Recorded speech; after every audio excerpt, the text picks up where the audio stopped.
Proverbs chapter 29 verse 17. Proverbs chapter 29 verse 17. Discipline your son, and he will give you rest. He will give delight to your heart. He will give delight to your heart.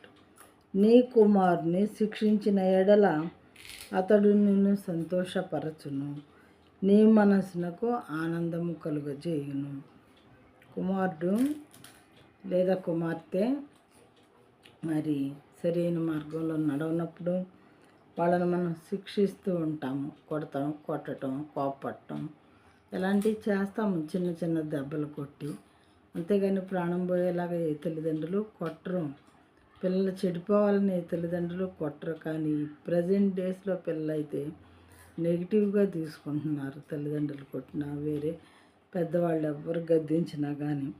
అలా కాకుండా నీ కుమారుని శిక్షించిన ఎడల, కుమారుని లేదా కుమార్తెను శిక్షించినప్పుడు వాళ్ళు పాజిటివ్గా తీసుకొని, నా మంచికి కదా నా తల్లిదండ్రులు ఎలా చేస్తున్నారు అని చెప్పి వాళ్ళ మాట విని వాళ్ళ జీవితాన్ని బాగు చేసుకుంటారు. కొంతమంది జ్ఞానము కలిగినటువంటి బిడ్డలో అలాంటి వాళ్ళు నీ మనసునకు ఆనందము కలుగచేయును.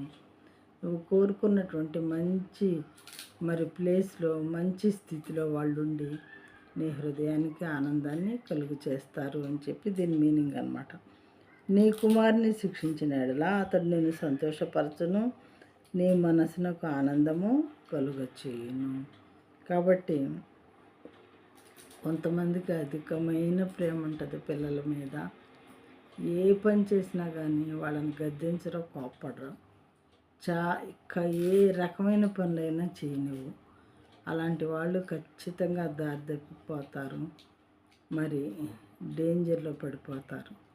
ఏ రకమైన అపాయానికైనా సరే అయ్యే అవకాశాలు ఎక్కువగా ఉంటాయి ప్రియమైన వాటారా. కాబట్టి దేవుడు ఏం చెప్తూ ఉన్నారంటే, బిడ్డల్ని స్వాభావికంగా వాళ్ళల్లో అజ్ఞానం అనేది ఉంటుంది. కాబట్టి మనం ఏం చేయాలంటే దాన్ని గుణపరచాలి, కోప్పడాలి లేదా శిక్షించాలి, బెత్తము వాడాలి. అలాంటప్పుడు వాళ్ళు మంచి మార్గంలోనికి వస్తారు, మంచి మార్గం ఏంటో తెలుసుకుంటారు అని దేవుడు చెప్తున్నారు.